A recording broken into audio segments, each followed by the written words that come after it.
अभी थोड़ी देर पहले मैंने एक मार्केट रिसर्च पढ़ी जिसको पढ़ के मैं बहुत ज़्यादा डर गई। और उस मार्केट रिसर्च के हिसाब से अगले 8 सालों के अंदर कॉन्ट्रासेप्टिव पिल्स का मार्केट 28.8 बिलियन डॉलर्स हो जाएगा। ये मार्केट 5.9% की रेट से कंपाउंड ग्रोथ कर रही है हर साल, विच मीन्स हर साल और ज़्यादा लड़कियां ओरल कॉन्ट्रासेप्टिव पिल्स कंज्यूम कर रही हैं। बट इट ऑल्सो मीन्स कि उन सब लड़कियों को कॉन्ट्रासेप्टिव पिल्स के साइड इफेक्ट्स भी हो रहे हैं। इंडस्ट्री बहुत बड़ी है, मार्जिन्स बहुत अच्छे हैं, इसलिए हो सकता है कि कोई भी और आपको इन साइड इफेक्ट्स के बारे में ना बताए। बट इस वीडियो में मैं आपको ओरल कॉन्ट्रासेप्टिव्स के 5 ऐसे साइड इफेक्ट्स बताने वाली हूँ जो ऑलरेडी रिसर्चेस में प्रूव हो चुके हैं, सो दैट अगर आपको irregular periods, painful periods, PCOD को कवर करने के लिए ओसीपी सजेस्ट किए जा रहे हैं, एटलीस्ट आपको पता हो कि आप क्या कंज्यूम करने वाले हो। So without wasting any more time, let's just jump into the side effect number 1 that you experience from the OCPs. Contraceptive pills का सबसे बड़ा साइड इफेक्ट ये है that they hamper your fertility in the longer run. I know बहुत सारी लड़कियां contraceptive लेती ही सिर्फ इसलिए हैं क्योंकि या तो वो प्रेग्नेंट नहीं होना चाहती या फिर वो किसी फंक्शन में जाना चाहती है और उनको अपना पीरियड ऊपर नीचे करना है। इतने छोटे से छोटे रीजंस के लिए भी लड़कियां ओसीपीज ले लेती हैं। बट उसका लॉन्ग टर्म इम्पैक्ट ये होता है कि आपकी हाइपोथैलेमस और पिट्यूटरी, ये दोनों ही आपके ब्रेन के पार्ट्स हैं, इन दोनों के बीच में जो कनेक्शन होता है जिसकी वजह से आपका पीरियड हेल्दी होता है, वो कनेक्शन डिस्टर्ब होता है and as a result in the long term आपकी फर्टिलिटी अफेक्ट हो सकती है। सो अगर आपको किसी मेडिकल इशू की वजह से आपके डॉक्टर ने बोला है ओसीपीज खाने के लिए, please talk about the side effect with your doctor.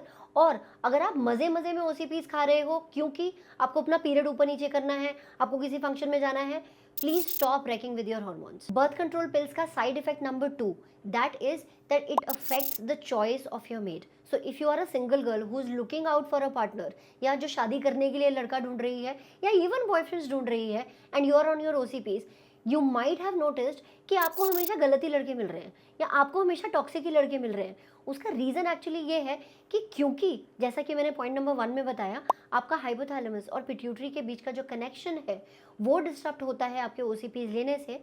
इसकी वजह से आप ओव्यूलेट नहीं कर पाते, जो हमारे पूरे मेंस्ट्रुअल साइकिल का स्टार इवेंट है। और एक रिसर्च के हिसाब से जब फीमेल ओव्यूलेट कर रही होती है उस टाइम पे उनको मैस्कुलिन, स्ट्रॉन्ग, इंडिपेंडेंट लड़के पसंद हैं। लेकिन अगर आप ओव्यूलेट ही नहीं कर रहे हो तो डेफिनेटली आप एक अच्छा लड़का पसंद भी नहीं कर पाओगे। और इसी तरीके से लड़कों की बायोलॉजी भी वर्क करती है।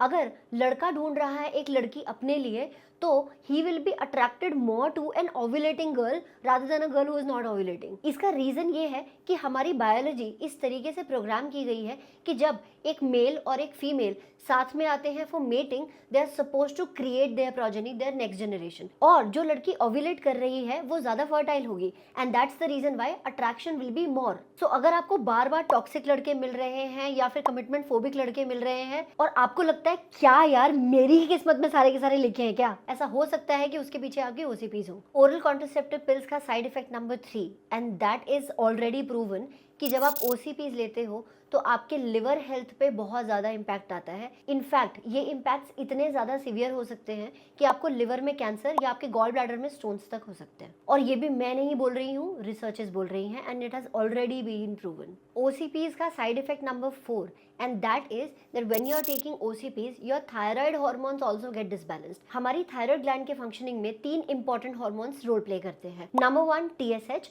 जो आता है पिट्यूटरी ग्लैंड से as an order for thyroid gland to work. और उस ऑर्डर के मिलने से हमारी थायराइड ग्लैंड 2 हार्मोन्स सिक्रीट करती है which is thyroxine and triiodothyronine. एक स्टडी में ये फाइंड आउट किया गया कि 2 ग्रुप ऑफ विमेन, जिसमें से एक ग्रुप ओसीपीज ले रहा था और एक ग्रुप ओसीपीज नहीं ले रहा था, जो ग्रुप ओसीपीज ले रहा था उनका T3 T4 ज्यादा और TSH कम था as compare to the group which was not taking the oral contraceptive pills. Although दोनों ही केसेस में TSH, T3 और T4 तीनों ही नॉर्मल रेंज में थे, लेकिन फिर भी एक फर्क था जो शायद नहीं होना चाहिए। इनफैक्ट अपने पर्सनल ओपिनियन से मैं ये कह सकती हूँ कि मेरे पास जितने भी ऐसे क्लाइंट्स आते हैं जिनको पीसीओडी या इरेगुलर पीरियड्स का बहुत टाइम से प्रॉब्लम है और वो ओसीपीज लेते आए हैं, उनके केस में कई बार उनका थायराइड भी डिसबैलेंस हो जाता है, जिसकी वजह से वो सिर्फ पीसीओडी से नहीं हाइपोथायराइडिज्म से भी परेशान हो जाते हैं। और हाइपोथायराइडिज्म के कॉमन सिम्टम्स में weight gain, low metabolism and depression भी शामिल है। एंड ओसीपीज का side effect number 5 and that is your heart health. ये भी एक स्टडी में प्रूव किया गया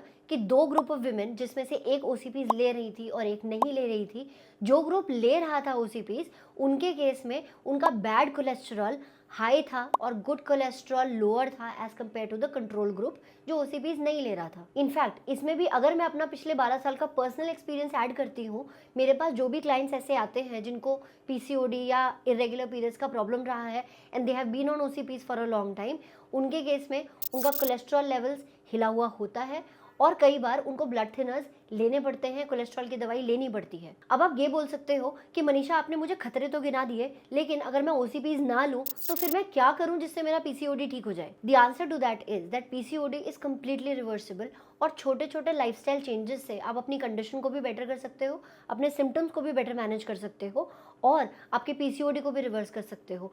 उस पूरे प्रोसेस को मैंने इस वीडियो में डाला है, आप प्लीज़ इस वीडियो को ज़रूर देख लेना। इसके अलावा अगर आपको अभी पीसीओडी नहीं है लेकिन आपको पीरियड्स में बहुत ज़्यादा पेन होता है, तो ऐसा हो सकता है कि सिर्फ और सिर्फ अपनी लाइफस्टाइल को अपने पीरियड्स के सिंक में लाकर आप अपना फ्यूचर का खतरा टाल सको, प्लस आप अपनी वर्क एफिशिएंसी, अपने परफॉर्मेंस को भी इम्प्रूव कर पाओगे। इस पूरे टॉपिक को मैंने इन 4 वीडियोस में कवर किया है, जिसमें हर एक मेंस्ट्रुअल फेज को मैंने एक्सप्लेन किया है, उसमें कैसा डाइट, कैसा लाइफस्टाइल, कैसा वर्कआउट होना चाहिए वो एक्सप्लेन किया है।